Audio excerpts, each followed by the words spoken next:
हाग्रामानि फाफ्लियाव होनानै बियो प्रमद बर'खौ थेव गावगोन प्रमदनि फाफ्लियाव होनानै बियो हाग्रामाखौ थेव गावगोन आरो हिमन्तआ दबदफनि खालामनानै बाहाय रायजो सासन खालामनोसो नागिरदों बिजेपिनि आमोलाव बिटिआर जोनोम होनाया मा जाखो बेयो मोनसे खान्थाल फिथाइ देदगा फुंगा खान्थाल फिथाइ नाथाय खान्थालनि उदैखौ जेब्ला हाफ्रयो रेवा गरसेबो गैया बे जाहैबाय बिटिआर रेकर्ड बिपिएफ आरो इउपिपिएल ज' जानायाव जोंलाय मानो गाबनो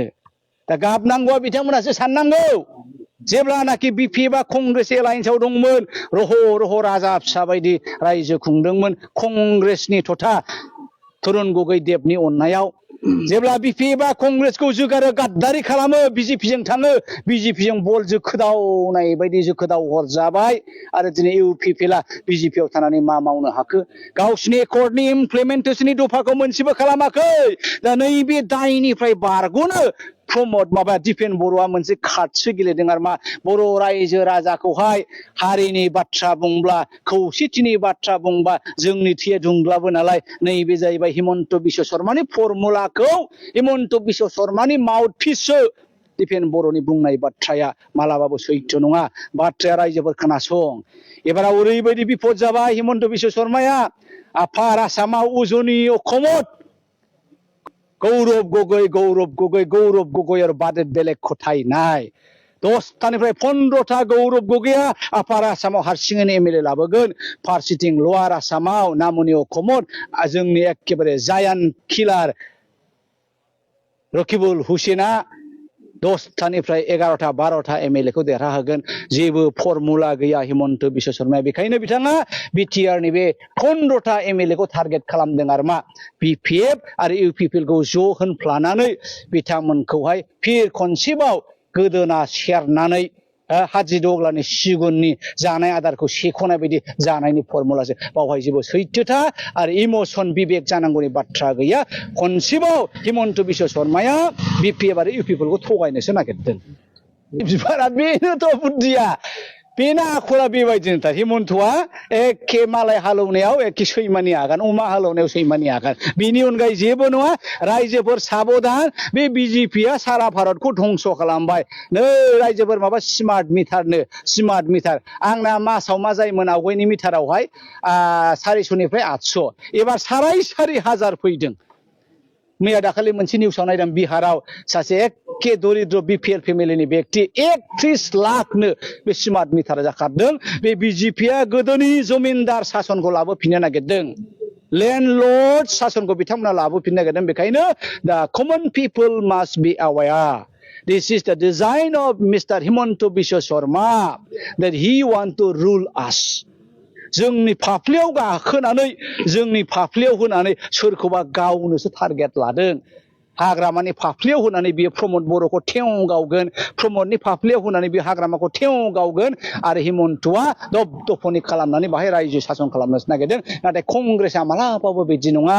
कंग्रेसआ गासैबो जनगोष्ठीखौ मदद होग्रा कंग्रेसनि आमोलाव हेतेश्वर शइकियानि आमोलाव जोङो बिएसि जोनोम होदों तरुण गगैनि आमोलाव तरुण गगैया होनदों बिथाङा बिटिसि खौ जोनोम होदों दिनै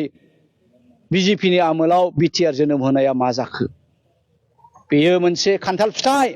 देदगा फुंगा खान्थाल फिथाइ नाथाय खान्थालनि उदैखौ जेब्ला हाफ्रयो रेवा गरसेबो गैया बे जाहैबाय बिटिआर रेकर्ड बुंनांगौबा बेबायदिनो बुंलायलाङो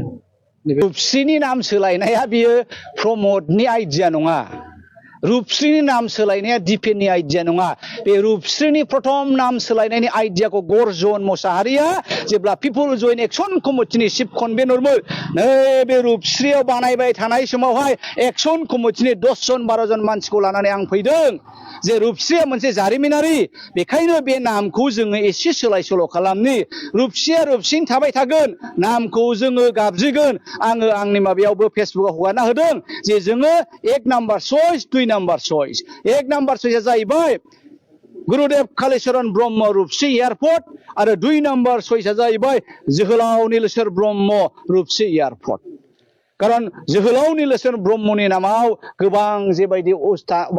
अनुष्ठानफोर गैया आं बेखायनो बेखौ बोलो होदोंमोन दा बेखायनो बेयो प्रमदनि आइडिया मालाबाबो नङा जाय हक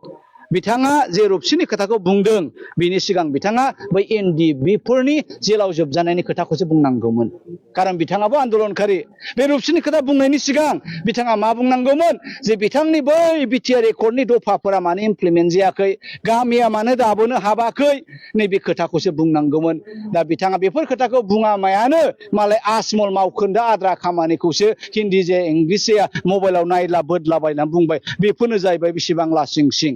गोबां बुङोब्ला बेनो दा गावजों गाव बुसिलायनायसो जायो खिन्थु आङो सानदोंमोन जयन्त बिथाङा एखे स्रा स्रा बे बाथ्राफोरखौ बुंनांगौमोन खारन जोङो आन्दोलनकारि बिथांनि सायाव गोबां आसा दंमोन आसा खालामनानै बर' रायजो राजाफ्रा बिथांनो भट होनानै देरहाहोदों नाथाय बर'नि जानानै बिथाङा फंसेबो बाथ्राखौनो माथो बुंदिया खोब दुखुनांथाव आरो लाजिनांथाव जोंहा क'क्राझाराव मोनबासिम देरहानायनि जायगाफोर दङ दा बिनि थाखायनो जोङो बेखौ असिला लानानै नैबे एसटि सेलखौ फर्बजेराव बोलो गोरा खालामनो नागिरदों आरो मा जोङो क'क्राझाराव मोनबासो देरहागोन बिनि उनावहाय चिराङाव मोननै मोनथामसो देरहागोन उदालगुरियाव बिदिनो मोननै मोनथामसो देरहागोन बाक्सायाव बिदिनो मोननैसो देरहागोन जोङो राजा जायाब्लाबो राजा बानायग्राखौ जानो हाथारगोन होननानै जों आसा खालामदों आरो